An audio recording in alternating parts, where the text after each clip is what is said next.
Hello and welcome to the 3rd anniversary of the Secret Healer books. I want to say hello to my little sister. My little sister Angela wants to know what inspires me. Goodness me, Ange, I don't know. You know me better than that. It's a bit profound, isn't it? I suppose troubleshooting, I think, is probably what inspires me. I look at a problem and I go, how can we fix that? So that's kind of how the book started, that I just got sick of going into aromatherapy forums and just walking into a war zone as people were arguing, and I just thought, oh, I just want to learn. I don't want to have this argument. So actually, incidentally, to the rest of you who are watching it, don't tag me in something to do with ingestion or anything to do with a war. That's, you carry on. I've done my bit. I wrote the free book as a way to say, stop. You don't need to be ingesting. You don't need to be doing all of that stuff. So yeah, inspires, I suppose, by troubleshooting, but also, being happy inspires me. You know, Angie, I was a miserable kid. It was blooming horrible to be around, and probably suffered from depression until I was really, I don't know, maybe about 30 really. And now I live my life very happily, and I kind of think, oh, I'm very lucky, and I wish I could help people be happier. And so if I can find the slightest bit of data about essential oils that I think will help somebody be happy, then I mean, that's really inspirational to me. And I know how lucky I am. I'm surrounded by beauty. I'm surrounded by lovely people who look after me. And so, you know, I think there's lots of people who say to me, you shouldn't sell your books so cheap. You shouldn't give your books away. Well, I'm not really in it to make that much money. I'm more in it to say, God, I've got a gift, and this was given to me by my mum. She didn't charge me, and I'm not undervaluing it by any stretch of the imagination by giving it away for free. But some of it, if I can help people, I am not going to charge top dollar for everything that I do. So yeah, hopefully, really, I kind of just want to help people, and that's, oh God, I feel like Miss World.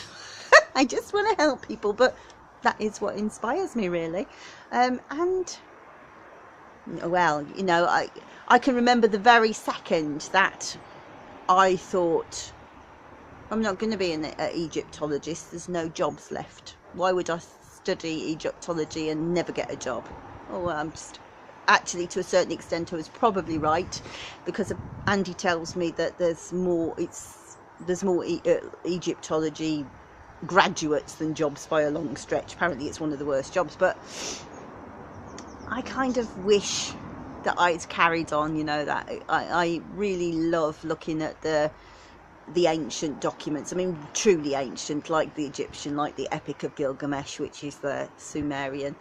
I just find them, they talk to me there, you know, and so does the planetary rulership. And I just find it absolutely fascinating that you can look at something from 2,000 years ago, and the medicine that they chose, it isn't always right, but often it's right. And then today you can look in the clinical databases and go, well, actually, that's some kind of strange interaction with serotonin, or some weird strange channel I've never heard of. Right, I'm going to go and find out what that channel is.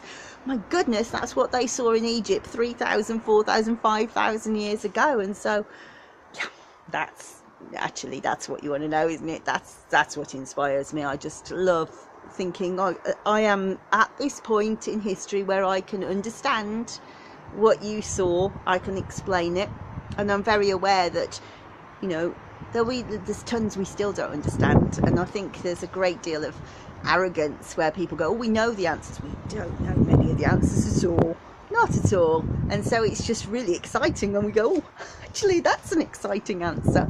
So yeah, I just think I'm very lucky, and I suppose it inspires me to say, well, I get up in the morning, I take Dex to school, I sit down and I just read stuff that fascinates me, and then if I'm very lucky, somebody will pay me for it to read it as well. So I find it interesting actually that I've got kind of two types of readership.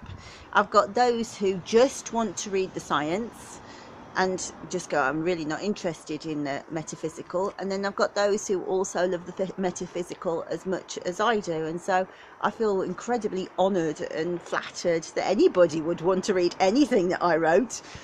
You know as well as anybody, Anne, how much rubbish I talk most of the time. So the fact that people will hand money over for my thoughts is just lovely. So yeah, so I miss you, girl. I wish you were here, and it would have been really nice to drink mead together in the sunshine, but I hope you're well, and I love you loads, and I've got some other ones for you as well, treasure. So Angelica, I love you. Thank you for the question. You are balmy. What a daft question is that? Love you loads. Bye.